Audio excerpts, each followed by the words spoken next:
Iniziamo questa conferenza stampa che è l'inizio della nostra campagna elettorale. Abbiamo voluto farla qui a Vicenza, perché Vicenza è, anche se non va a elezioni,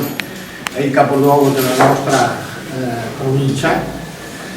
e da questo momento vogliamo creare una rete che, partendo dall'Europa, ecco la presentazione dei candidati all'Europarlamento, arriva nei comuni sopra i 15.000 abitanti e anche nei piccoli comuni. Vogliamo creare una rete perché siamo consapevoli che sempre di più amministrativamente le scelte che si fanno non sono scelte isolate o campanilistiche, ma sono scelte che hanno un'importanza sempre più globale. Se noi pensiamo che quasi tutti i servizi pubblici verranno risolti, verranno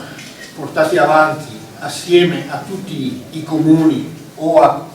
anche con la provincia e con la regione, ci rendiamo conto dell'importanza di creare questa rete nel territorio. Ecco la differenza tra noi e le liste civiche che abbiamo visto finora che tutto sommato non sono riuscite a dare quel quid alla soluzione dei problemi, proprio perché i problemi diventano sempre più globali. Dobbiamo dire che siamo, come Forza Italia, un partito molto legato al territorio, e questa dimostrazione è data dal fatto che sui comuni sopra i 15.000 abitanti abbiamo presentato sempre liste col simbolo di Forza Italia, liste che comprendono tutta una serie di persone rappresentative di un territorio, perché vogliamo che queste liste all'interno dei comuni sopra i 15.000 abitanti siano anche dei punti di riferimento nel territorio. Permettetemi una battutina, sapete che io non sono un grande polemista sulle cose, però una battutina vorrei farla. Ecco, Forza Italia, che non è un partito legato al territorio, presenta le liste di Forza Italia nel territorio. Qualche altro partito che pensa di essere più rappresentativo di noi nel territorio non è riuscito a presentare liste col proprio simbolo, ma all'interno di qualche... Nessun comune sopra i 15.000. Tanto per fare, cioè io sono un po' più polemista di lui. Credo che dovesse riferirsi ai nostri cugini dell'NCD, i quali non stentano, non esitano a dire che sono radicati al territorio, però non hanno presentato, non sono riusciti a presentare la lista nessuno dei comuni sopra i 15.000 abitanti, almeno nella provincia di Vicenza. Questo è un segnale politico che ha un rilievo che va sottolineato. Sì, molto importante è avere la presenza del simbolo di Forza Italia in tutti gli angoli della nostra provincia. Ecco perché abbiamo voluto fare, assieme alla presentazione delle liste alle amministrative, anche la presentazione a Vicenza delle liste per le candidature al Parlamento europeo, proprio per questa rete che vogliamo nasca nel territorio, dall'Europa fino all'ultimo comune. Per quanto riguarda gli europarlamentari è la parte più facile, perché li conoscete bene, sono candidati non di facciata ma di sostanza, e io ho ringraziato subito Berlusconi quando ho sentito i loro nomi, proprio perché sono i rappresentanti di questo territorio. Gli Sartori, io ho sempre detto, guardate che i tedeschi di solito ci sono sempre davanti, hanno voluto per anni e anni e anni la presidenza di una commissione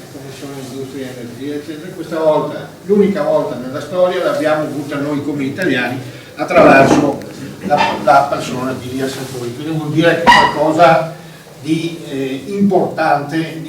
abbiamo in Europa, e questa cosa importante che abbiamo vogliamo che anche per i prossimi 5 anni ci sia assieme a noi, proprio in questa rete che si sta costruendo. Assieme a Lia Sartori c'è Simone Furlan, sarebbe un po' padovano, però è un imprenditore bassanese, e quindi lo abbiamo adottato, anche perché hanno costruito un bel albergo a Bassano, e siccome il turismo sarà una delle risorse del futuro, io ho sempre detto magari che a Bassano ce ne siano tanti di Simone Furlan, proprio per il problema del turismo. La sua storia, la sapete, ha portato una ventata di giovanilismo verso Berlusconi con Forza Italia, e Berlusconi gli ha detto: beh, adesso quello che hai fatto in questo periodo farlo in queste elezioni, e anche lui è una figura di quelle rappresentative per il nostro territorio. Dicevo, per quanto riguarda, ecco, io parlo sempre, io dopo do la parola agli amici che sono qui con me. Dicevo, sui 5 comuni sopra i 15.000 abitanti abbiamo presentato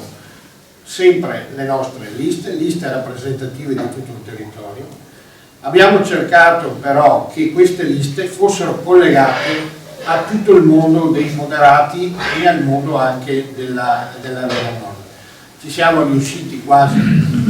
dappertutto, e questo secondo me è un fattore molto positivo, perché dobbiamo pensare che nei prossimi 5 anni ci sono da risolvere tantissimi problemi,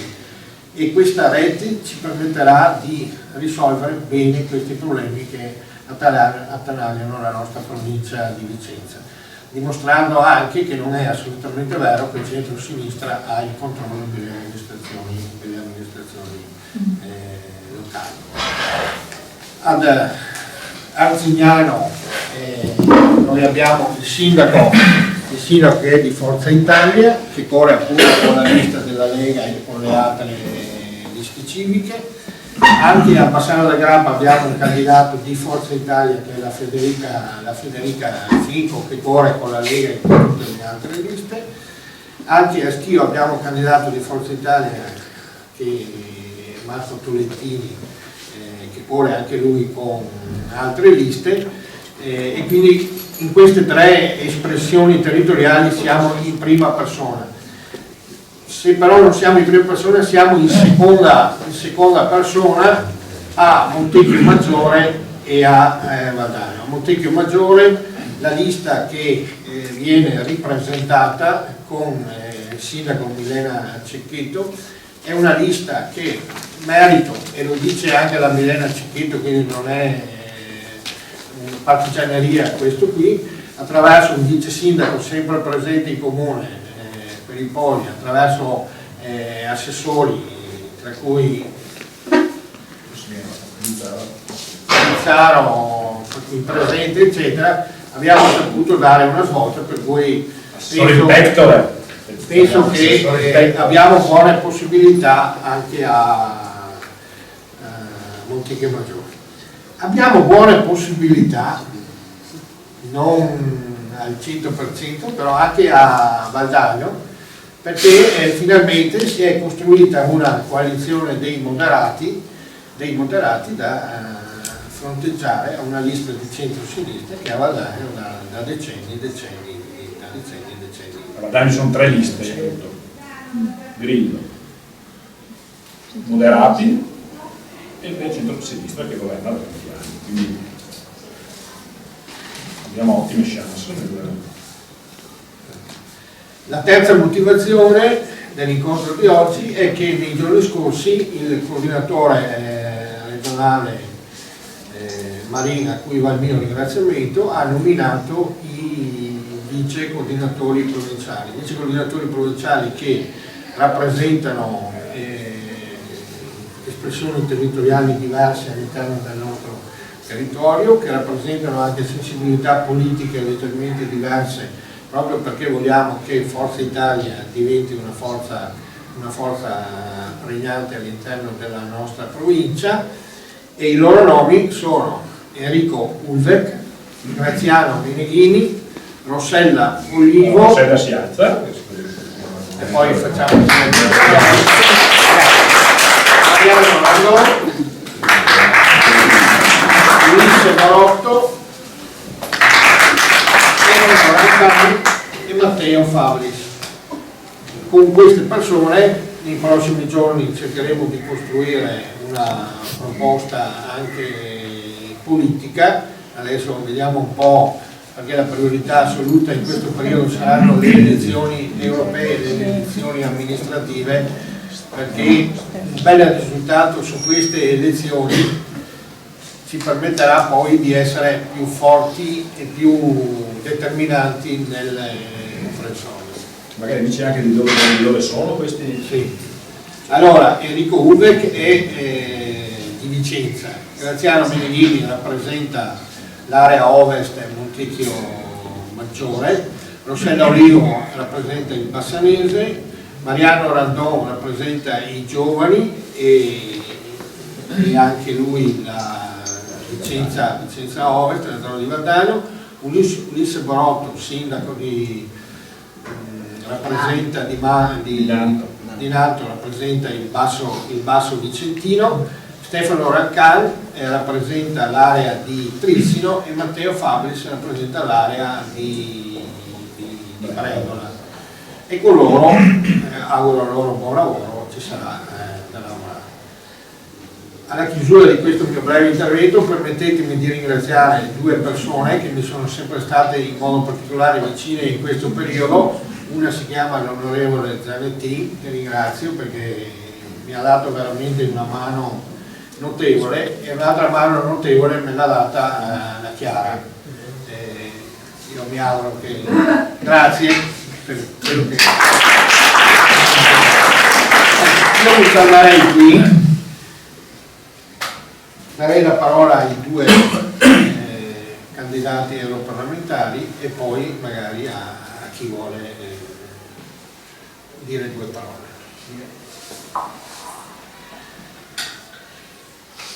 Buongiorno a tutti, credo che l'intervento da parte di Secco, coordinatore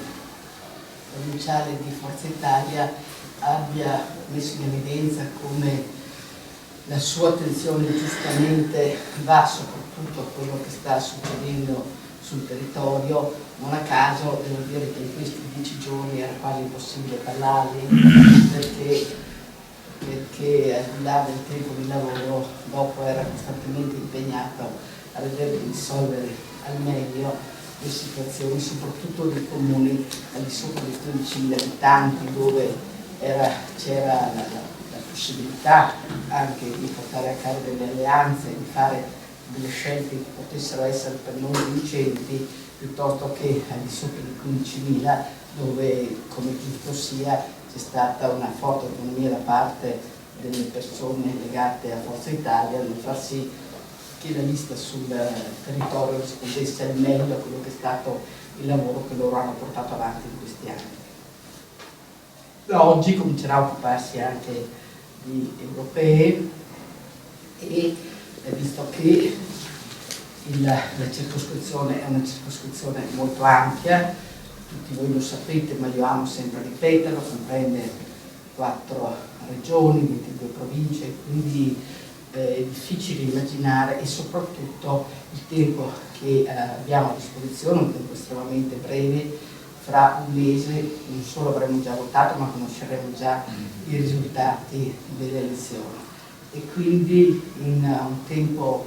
così breve sarà chiesto a ciascuno di voi candidati una presenza che spesso sarà proprio fuori dalla provincia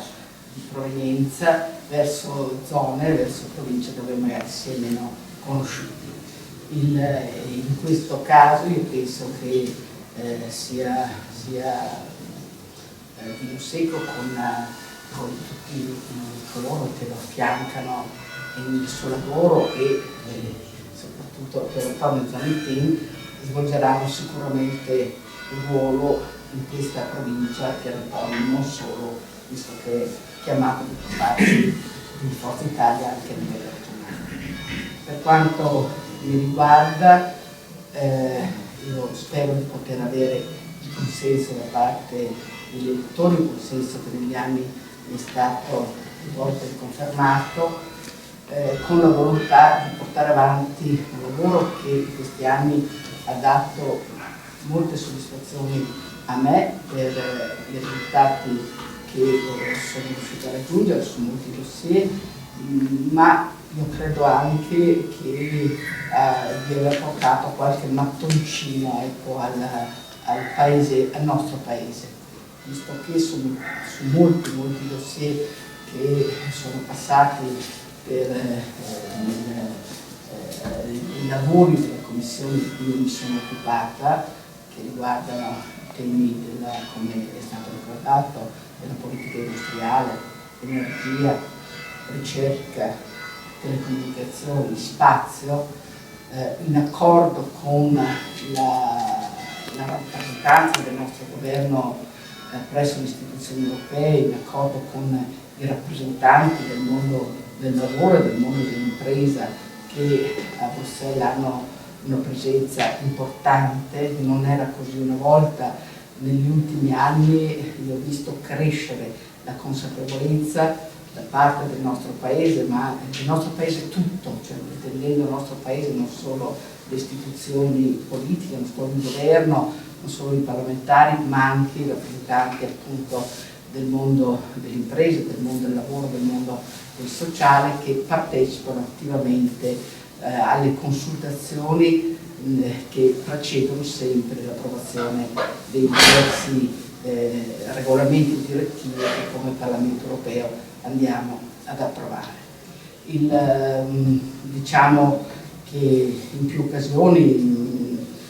ecco, il lavoro che ho svolto personalmente, che hanno svolto altri colleghi con me, è stato ampiamente riconosciuto e questo mi ha dato grande soddisfazione.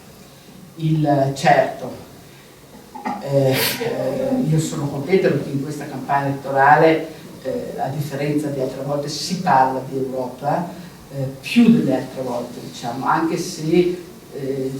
ognuno di noi dovesse fare il riassunto dei temi che sono all'ordine del giorno, ci libereremo in qualche secondo, visto che si parla esclusivamente di pochissime cose, no? Cioè, l'Europa è tanto altro, tantissimo.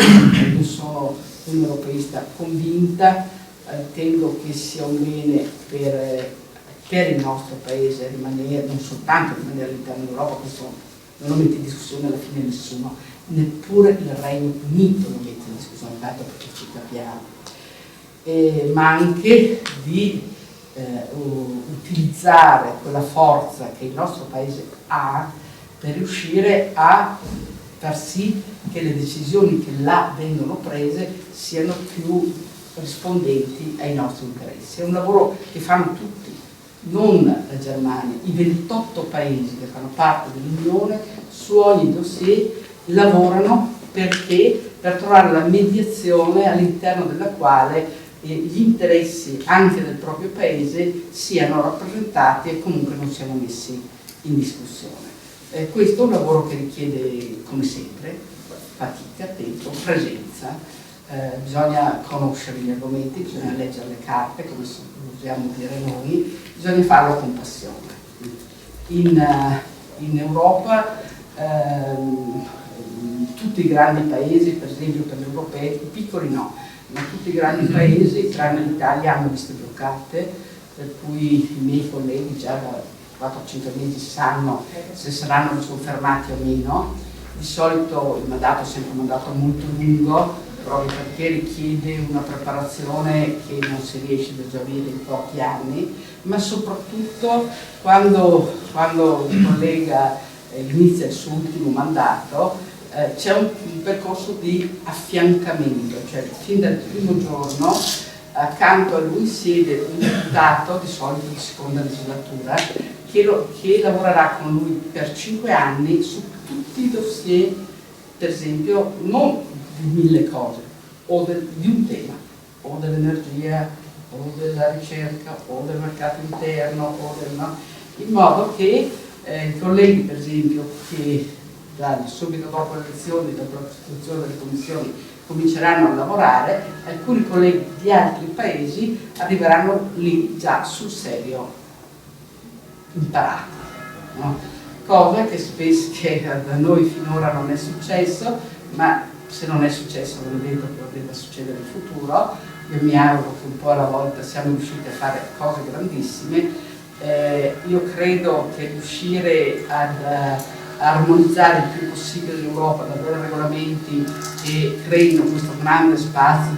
questo grande mercato interno di più di 500 milioni di abitanti, all'interno del quale le regole saranno comuni, ecco, significa dare al nostro Paese più opportunità, perché noi a parità di regole riusciamo sempre ad essere più bravi. La politica estera e la politica di difesa comune sono a 2 passi. Io credo che la situazione politica mondiale ci obbligherà a fare a tempi brevi quei 2 passi che mancano,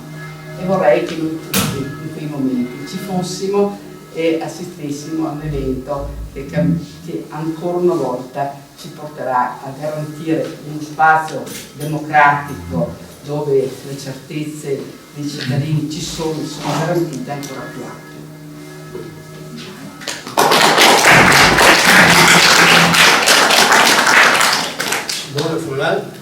Innanzitutto voglio ringraziare Dino Secco per questo invito. Ho conosciuto Dino in momenti non sospetti, per cui lo conosco da un po' di tempo, conosco la sua attività sul territorio,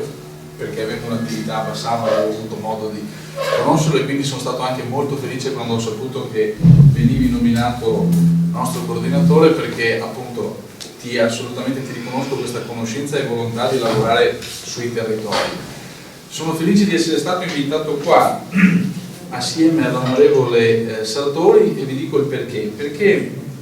in Forza Italia, voi sapete, la missione principale che mi sono, tra virgolette, intestato è stata quella di partire con un forte rinnovamento della classe dirigente. Però spesso sono stato travisato, o meglio, l'ho spiegato in questi giorni in alcune note.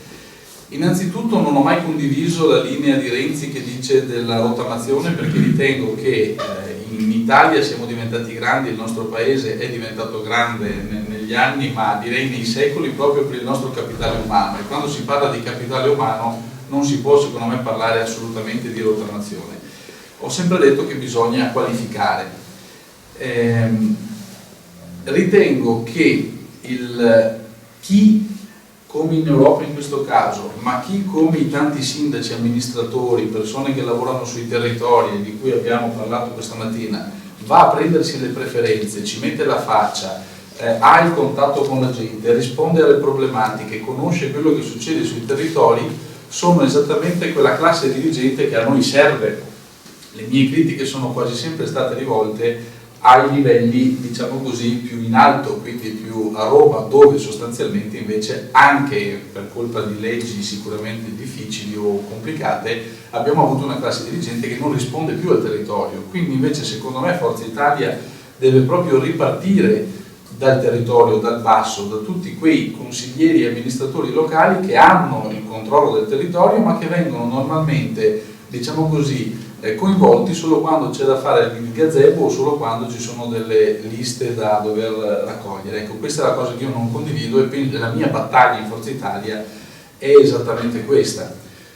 Quando il Presidente Berlusconi mi ha chiesto di scendere in campo in questa competizione elettorale, io al Presidente ho detto: caro Presidente, lo farò con piacere perché tu me lo chiedi, sebbene mi rendo perfettamente conto che io non ho una storia di anni alle spalle, quindi una rete, a parte la rete dei tanti giovani, di tutti coloro che si sono avvicinati all'esercito di Silvio, e quindi opererò dove?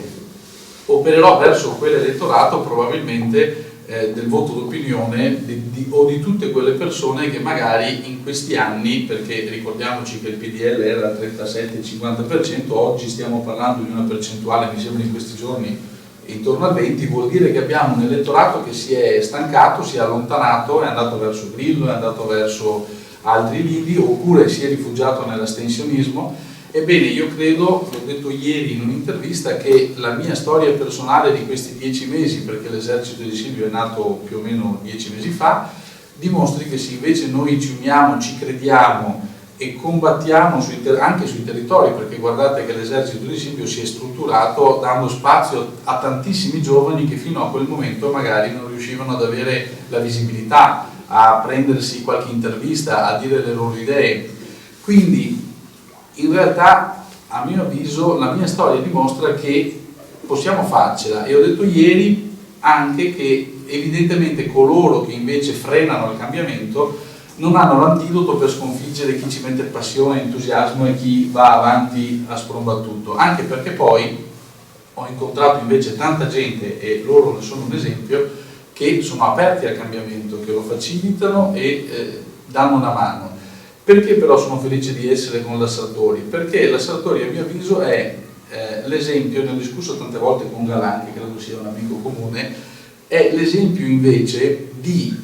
persone che hanno dimostrato, perché la commissione che lei presiede certamente non l'hanno data facilmente a nessuno, anzi l'hanno sempre tenuta stretta, diciamo così, quindi se l'hanno data vuol dire che hanno riconosciuto che abbiamo delle persone capaci. Allora, questo è l'esempio, e lei ha appena citato che quando qualcuno arriva in Europa, gli altri paesi che sono più avveduti di noi, che hanno capito che in Europa ci giochiamo le battaglie importanti, perché spesso non ci si rende conto che il 70% delle leggi che noi votiamo in Italia sono adeguamenti a leggi sovranazionali che si decidono in Europa, però gli altri paesi lo hanno capito prima di noi. Noi di eccellenze come la Sartori secondo me ne abbiamo mandate poche, anzi la critica che io faccio al PDL, e oggi Forza Italia poverino lo sta facendo in questo momento, è che negli anni, nelle scorse elezioni forse abbiamo mandato troppe persone a svernare, dico io, cioè persone che si diceva ma sì, sono a fine corso, li mandiamo là, gli diamo una sorta di pensione. Questa è una critica che io faccio al passato. Ebbene, oggi Berlusconi ha dato invece l'indicazione che ha riconfermato persone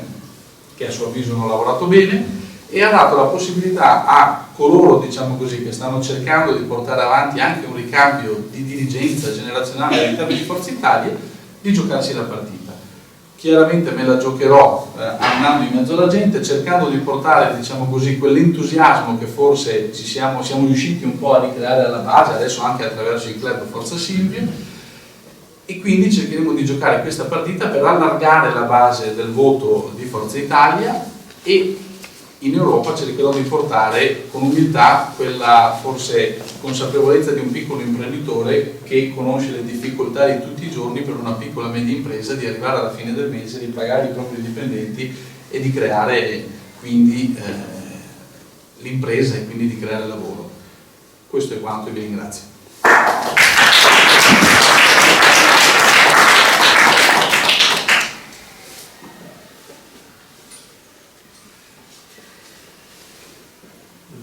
Silenzio. Allora, no, prima che intervengano, facciamo delle domande ai rappresentanti della stampa, che sono sempre di stimolo, ai polemisti noti, magari un punto sul quale volevo richiamare, detto che voglio ripetere le cose già positive che hanno espresso, esaustive che hanno espresso coloro che mi hanno preceduto. Io mi sentirei solo di fare una notazione che da tempo i giornalisti, gli amici che mi sollecitano, la struttura di Forza Italia. La struttura di Forza Italia un po' alla volta si sta canando, cioè abbiamo detto che siamo partiti dal coordinatore regionale qualche mese fa, poi abbiamo avuto il coordinatore provinciale, oggi abbiamo un esecutivo provinciale. Quindi i tempi sono un pochettino più lenti rispetto a quelli che avevamo auspicato quando siamo partiti, però le cose si devono anche sedimentare, si devono anche poi ottenere, come dire, i consensi, trovare dei giusti equilibri, le mediazioni, ma a beneficio di coloro che vedo schierati in prima fila, che vanno a fare anche ai telefoni, ci sono novità, quando date un assetto organizzativo territoriale, un altro passo è stato fatto, quindi abbiamo l'esecutivo provinciale, poi il prossimo passo sarà l'individuazione dei coordinatori cittadini, quindi partendo dai comuni più importanti, poi a seguire comune per comune, dove abbiamo appunto intenzione comunque di indicare dei referenti, perché, come diceva bene prima Dino, noi facciamo parte, anche credo, anche Simone l'ha detto, dobbiamo far parte quelli che sì, partito carismatico che si individua in Berlusconi, non solo grande guida, ma anche partito radicato nel territorio, incarnato dalle persone che quotidianamente fanno politica anche nelle amministrazioni, e con una struttura magari ancora un po' ortodossa, magari vecchiotta, ma che è quella comunque della filiera che parte dalla nazionale, regionale, provinciale, comunale. Questa era solo una piccola annotazione a beneficio dei nostri ospiti, ai quali credo che abbiano lo spazio. Adesso per farci qualche domanda, qualche punto che intendono, come dire, chiarito. Marco, posso? Sì. A tal proposito, non vorrei evocare chi oggi non c'entra più con Forza Italia, ma l'ha detto lui, mi ricordo che l'ha sottolineato lui. Bernato, prima che lasciasse il partito, diceva ma ci vediamo in estate, perché poi ci potrebbero essere anche i congressi. Io chiedo se questa è un'ipotesi che rimane. Ricordo che sul sito del partito di Forza Italia qualcosa c'era scritto. Sulla questione dei congressi è inutile indicarsi sulle date e era detto che a luglio partivano i congressi. Io quello che realisticamente posso dire è che la struttura gradatamente e con anche un certo ritardo rispetto a quelle che erano anche le mie aspettative quando siamo partiti a fare certi discorsi. Pensavo che questi passaggi di provinciale, esecutivo provinciale, governatore comunale fossero più accelerati. I tempi sono stati diversi, peraltro va detto che noi del Veneto siamo credo la regione più nota, perché nessuno è arrivato a fare gli esecutivi provinciali come siamo arrivati noi, anzi si occorrerà che discutono sui regionali, in tante regioni litigano con i regionali, quindi la stagione dei congressi non mi sembra in questo momento una priorità, anche per la sensazione che ho avuto dialogando col territorio. Credo che in provincia di Vicenza tutte le nomine che sono state fatte in questi ultimi mesi siano state tutte accettate senza alcuna polemica, è stato con grande spirito di squadra, quindi la stagione dei congressi ci sarà, però in questo momento non mi pare una priorità e non mi sembra che sia fra le priorità del partito per quello che respira a livello nazionale. Posso? Volevo fare una domanda all'onorevole Sartori, l'aspirante onorevole Furlan. Quanto peserà nella campagna per le europee? Quante risorse umane dedicherete a recuperare voti dall'area dell'NCD Alfano e quante a contrastare l'alternativa dell'azione di sinistra? Questa è la prima domanda. La seconda è: quanto peserà il richiamo mediatico di Renzi, a cui spesso fa cenno anche Berlusconi, nello spostare la bilancia da una parte piuttosto che dall'altra?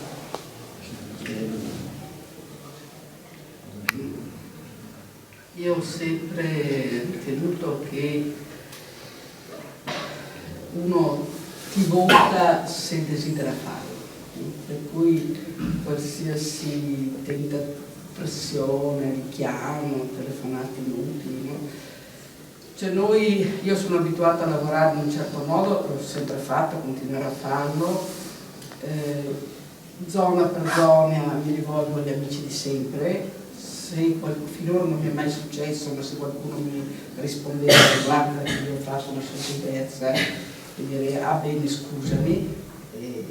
ti auguro buona fortuna, mi rivolgo agli amici di sempre e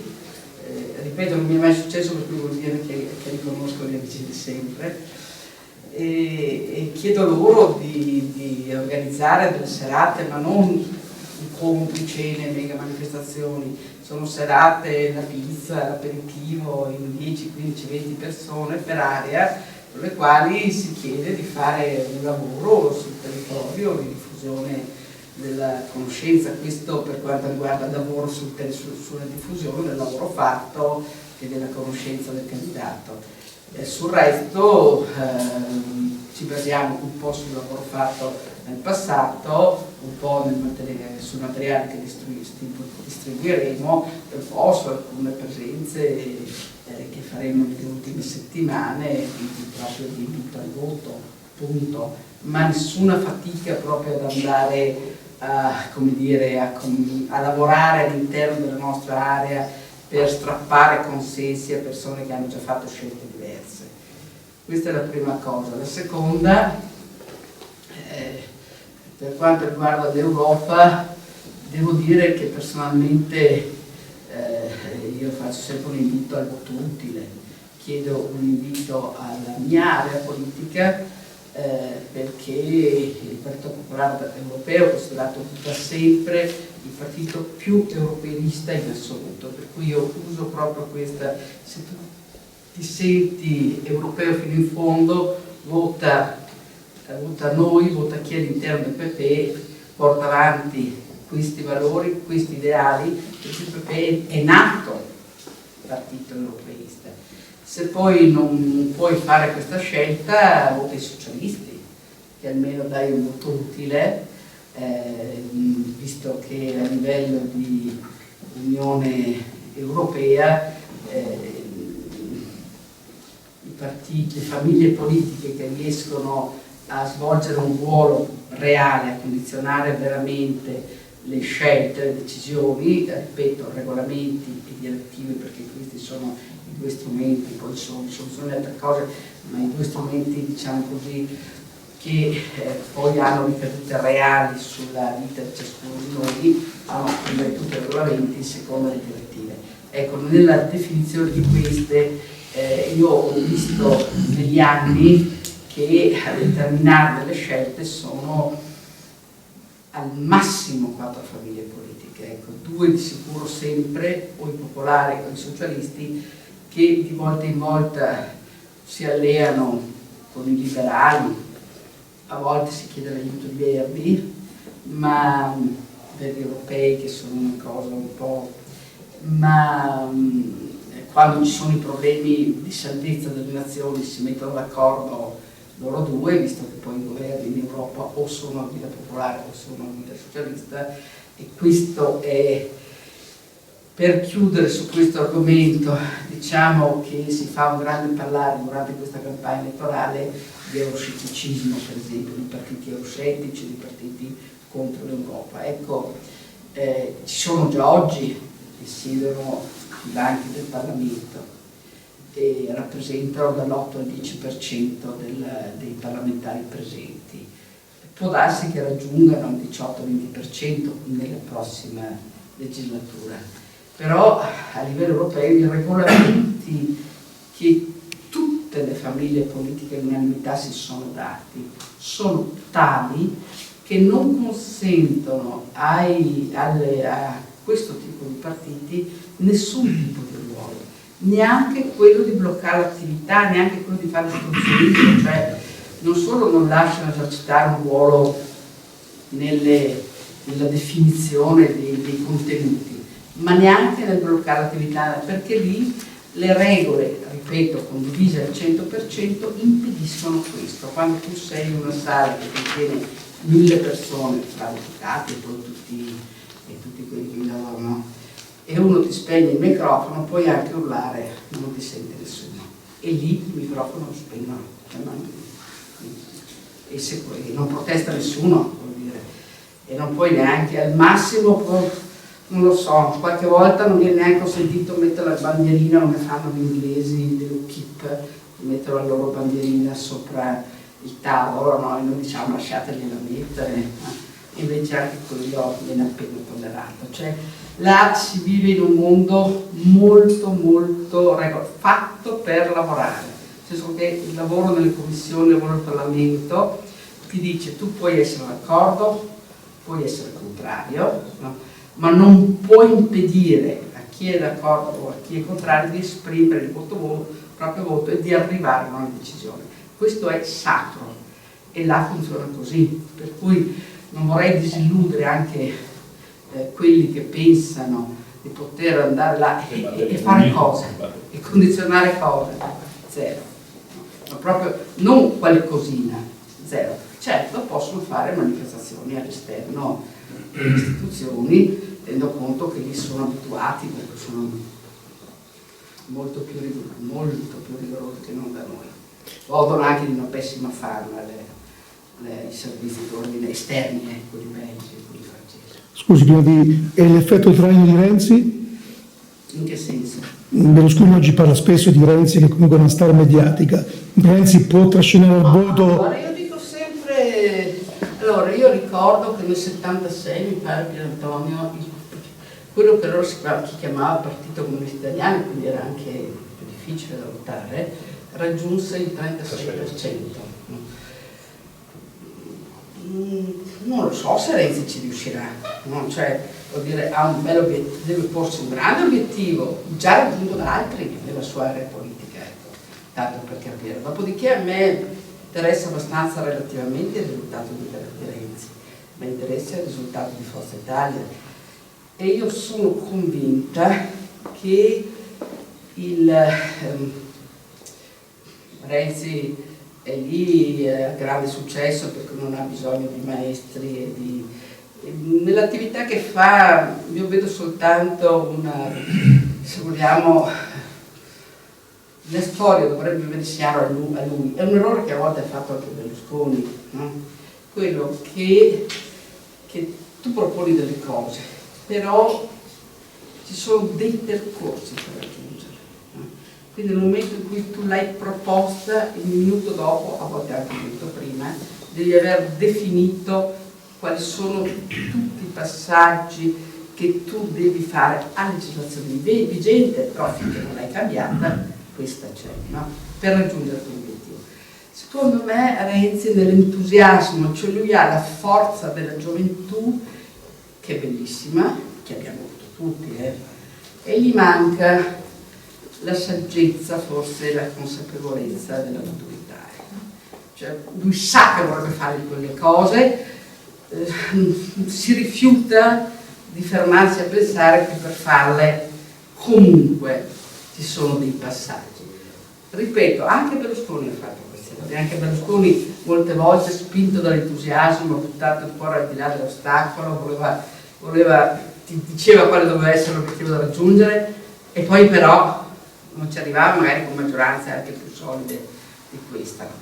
Per cui io, che sono una che quando è arrivato Monti ho detto speriamo che faccia qualcosa di bene per il paese, e quando è arrivato Renzi ho detto speriamo che faccia qualcosa di bene per il paese, di buono, e quando è arrivato Renzi ho detto con il modo in cui è arrivato speriamo, comunque ho dei perplessità, però speriamo che vada bene. Ma per quanto mi riguarda, io spero solo che Forza Italia faccia un ottimo risultato, credo che ci siano tutte le condizioni per farlo. Cioè, il nostro punto di confronto non è con il voto del PDL dell'ultima volta, perché allora avevamo appena unificato Forza Italia no, era Forza Italia più AN, era appena avvenuta 2 mesi prima, no? Un anno prima, nel 2008, l'unificazione fra Forza Italia e AN. Noi il massimo che abbiamo ottenuto come Forza Italia da soli era stata forse il 27, il 28 da soli, no? Per cui dobbiamo sempre anche fare questo riferimento. E quindi un risultato che ci collochi sopra il 20, un momento di difficoltà, come abbiamo vissuto in questi anni, con il nostro leader pesantemente messo in discussione dall'esterno, non da noi, ma anche per qualcuno di nostri, ma poi hanno fatto scelte diverse, quindi è andata così, è il risultato di Forza Italia. E su questo, ed è questo il motivo per cui noi lavoreremo tutti insieme, per chiedere un voto per Forza Italia, prima ancora che un voto di preferenza per noi, ovviamente. Ovvio che io chiederò vota Forza Italia e scrivi Sartori, no? Però prima di tutto chiederò vota Forza Italia. Grazie. Io le chiedo scusa, ma come dice il Presidente Berlusconi sono molto poco moderato e voglio dirvi con estrema sincerità quello che penso. Lei ha chiesto di Alfano, io su Alfano credo ormai di essere diventato uno dei suoi più acerrimi nemici, perché ho detto chiaramente che è un traditore, che è una persona che nell'unico momento della sua vita in cui gli si chiedeva di dare anziché ricevere, perché da Berlusconi ha avuto tutto quello che si poteva avere, è stato il più giovane ministro, ha avuto tutti gli incarichi possibili e immaginabili, ebbene in quel momento, nell'unico momento in cui gli si chiedeva dai qualcosa, ha preferito, diciamo così, fare una scelta a mio avviso di poltrone, semplicemente di tattica di poltrone. E quindi ritengo che non occorra andare a togliergli i voti, non occorra fare una competizione per andare a prendere, perché sono convinto che l'elettorato di centrodestra saprà giudicare, come fece esattamente con Fini, quello che lui ha fatto. E credo che un elettore, vedendo che oggi lui sostiene un governo di sinistra con i voti avuti sotto un simbolo che citava Berlusconi presidente, non so quanto affidabile possa essere Alfano agli occhi dell'elettorato. È una cosa secondo me solo di tempo, una questione di tempo. Forse a queste europee ha dovuto inventarsi anche questa nuova democrazia cristiana in maniera da unirsi, eccetera eccetera, qualcosina farà, ma io sono convintissimo che sul lungo periodo sarà solo un bel ricordo Alfano dei tempi che furono. Detto questo, lei mi ha chiesto come imposto la mia campagna, semplicissimo. Non avendo esperienza politica di lungo corso, non avendo strutture, mi sono basato al volontariato, a quei tanti ragazzi, persone del Club Forza Silvio che si sono attivati in questi mesi. Ho chiesto in maniera volontaria, in questa settimana c'è un comitato di 11 persone che sta lavorando, ho fatto il comitato presso il mio albergo a Bassano del Grappa, stanno chiamando, abbiamo attivato a ieri, se non ricordo male, 730 persone, dovremmo arrivare a 1003 l'obiettivo più o meno, 1300 persone che si attivino sulle 4 regioni. Queste persone sono composte da Club Forza Silvio, da persone che si riconoscono dal Movimento Esercito di Silvio e da tanti altri giovani che spontaneamente stanno dicendo ci piace l'idea che ci sia una persona comunque che ha fatto questa battaglia, la vogliamo portare avanti. A queste persone verrà consegnato il materiale e stiamo dando un'indicazione: darci una mano a convincere almeno 50 persone ciascuno di voi, deve andare da 50 persone a spiegare perché occorre votare un candidato che stia facendo questo tipo di battaglie che vi ho spiegato. Porterà dei risultati? Non lo so, certamente andremo a raccogliere probabilmente proprio quella parte di elettorato che forse è meno organica, se vogliamo, a Forza Italia, è meno partecipe alle riunioni, ma andremo più per le case, faremo una sorta di porta a porta, e in questo, io l'ho detto anche al Presidente, farò di tutto per trasformare questo voto in un plebiscito per Silvio Berlusconi,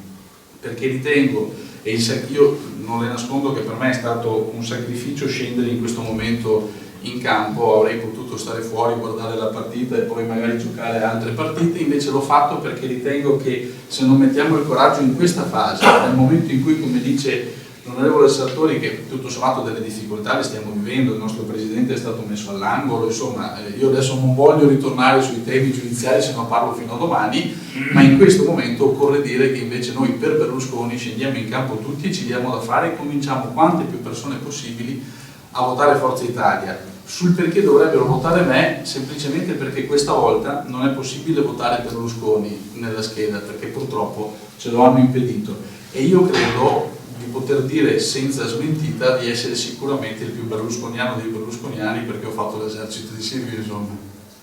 Grazie. Una cosa brevissima, la posizione vostra sull'euro, sulla moneta.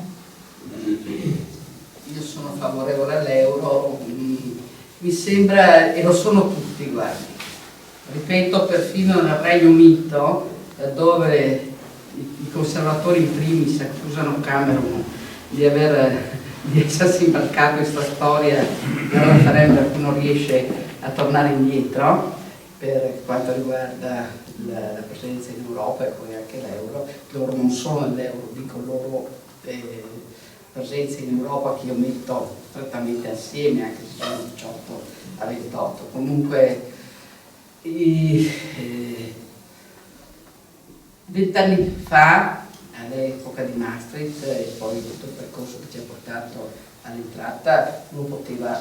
valutare se riteneva più conveniente o più utile per il nostro paese entrare o uscire dall'euro. Oggi il problema non si pone, perché se qualcuno vuol dire gli svantaggi di un'uscita dall'euro rispetto al rimanerci dentro sono impensabili. Comunque io do alla moneta unica anche un valore politico, poi solo per discutere tutto, per discutere le regole che ci diamo, per discutere i tempi, per discutere, ma non per la cornice, ecco. Non sono per mettere in discussione la moneta, il patto di stabilità, solo per discutere i contenuti, i tempi e i problemi che ogni paese può avere, il modo in cui si debba tener conto delle situazioni anche nazionali, ma sull'euro è un problema che neppure mi pongo.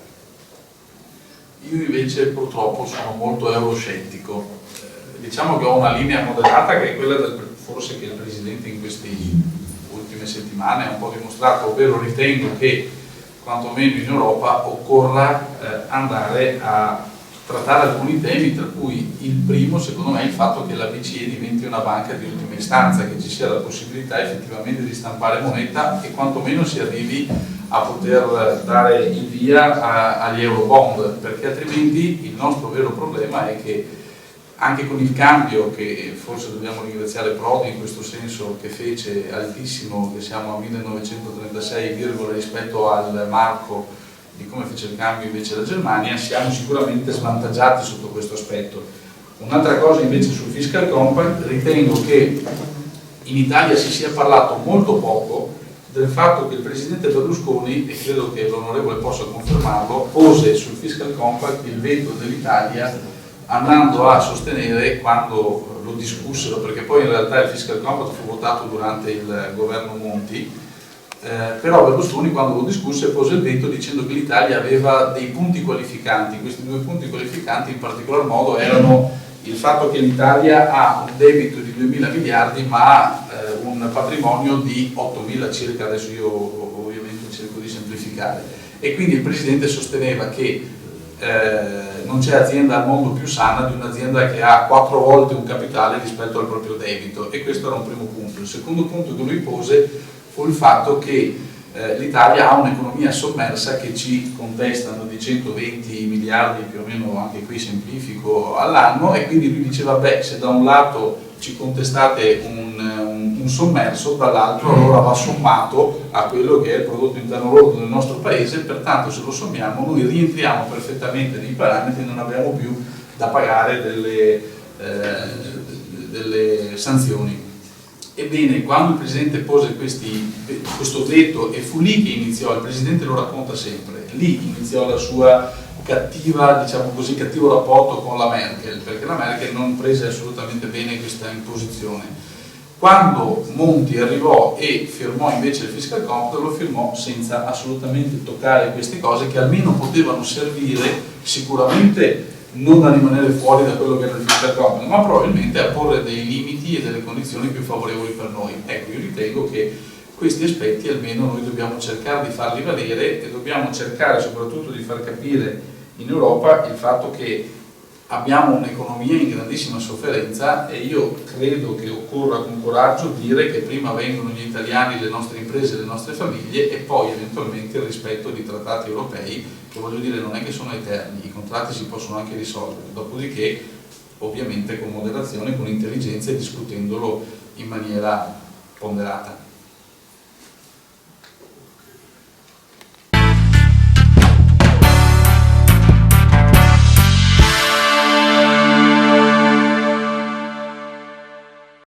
L'indipendenza paga! E Vicenza Più, col suo network di periodici cartacei e di quotidiani su web, lo dimostra sempre di più. Decine di migliaia di lettori e centinaia di migliaia di utenti, continuamente in crescita. Ora si preparano a vedere Vicenza Più TV. Spot, spettacoli, politica, economia e ovviamente informazioni. Sulla vita locale di Vicenza, Bassano, Schio, Thiene e provincia. Col bollino blu di Vicenza Più TV. Indipendente, sempre di più.